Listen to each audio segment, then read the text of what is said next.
પૂજ્ય બાપુ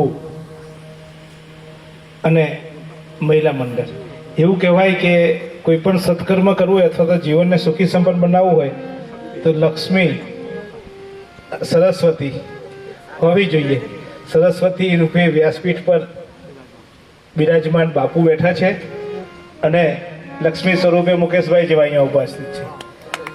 અને બાકી રહી જાય તે શક્તિ જોઈએ, નારી શક્તિ માં દુર્ગાના સાક્ષાત નવગ્રહ મંડળ આખું મારું બહુ પ્યારું મંડળ હોય છે. અને જ્યાં પણ ધર્મનું કાર્ય હોય ત્યાં આ મંડળ અચૂક સેવા આપતું હોય છે. કોઈ પણ મંડળ કોઈ પણ જગ્યાએ હું જ્યાં પણ ભગવાનની કૃપા હોય છે કે આવા સત્કર્મમાં ક્યાંક મને બોલાવવામાં આવે છે અને જાઉં છું તો ત્યાં મંડળની હાજરી અચૂક હોય અને એ એક્ટિવ હોય. પાછી ઘણી વાર એવું હોય કે હાજરી હોવી એટલે શારીરિક હાજરી હોય, પણ અહીંયા એમનું તન મનથી હાજરી હોય છે.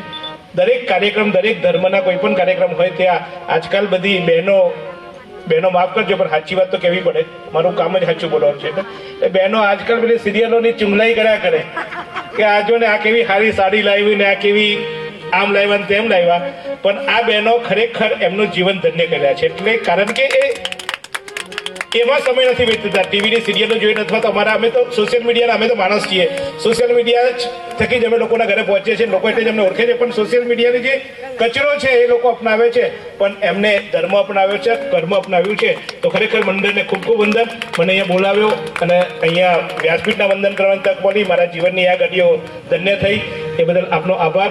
અને ભલે આજે પાકી હાજરી હોય પણ અમે ગેરંટી આપીએ છીએ કે આ દડા એવી છે, કારણ કે મેં અહીંયા લગભગ ચોથી કથામાં તો હું આવ્યો, એના પહેલાં કેટલી થઈ ગઈ હશે તો મને ખ્યાલ નથી, પણ ચોથી કથા બાપુ આ જ જગ્યાએ હું અલગ અલગ કથાકારોની હતા ચોથી કથામાં છું. એટલે આ જગ્યા જ એવી છે કે કદાચ અહીંયાના વાઇબ્રેશન એવા છે કે ઓટોમેટિકલી અહીંયા બેઠેલું કેમ કહેવાય કે જેમ ચિત્રકૂટમાં જઈએ અથવા તો જે આપણે બધા સત્યનારાયણની કથામાં છે નેમેસાવનમાં જઈએ ને ત્યાં આખો દિવસ કથા ચાલતી હોય, એમાં ભૂમિ કદાચ એવી હોય છે કે અહીંયા આવે એટલે ઓટોમેટિક આપણને જ્ઞાનની અને ધર્મની ભાવના જાગે. તો ભૂમિને પણ વંદન, આનંદ વાટિકાના તમામ લોકોને વંદન અને અહીંયા ઉપસ્થિત તમામ મહાનુભાવોને પણ વંદન. કારણ કે આ નેતાઓ છે, નેતાઓને સલાહ માય રાખવાની એટલે આપણું કામ ચાલ્યા કરે.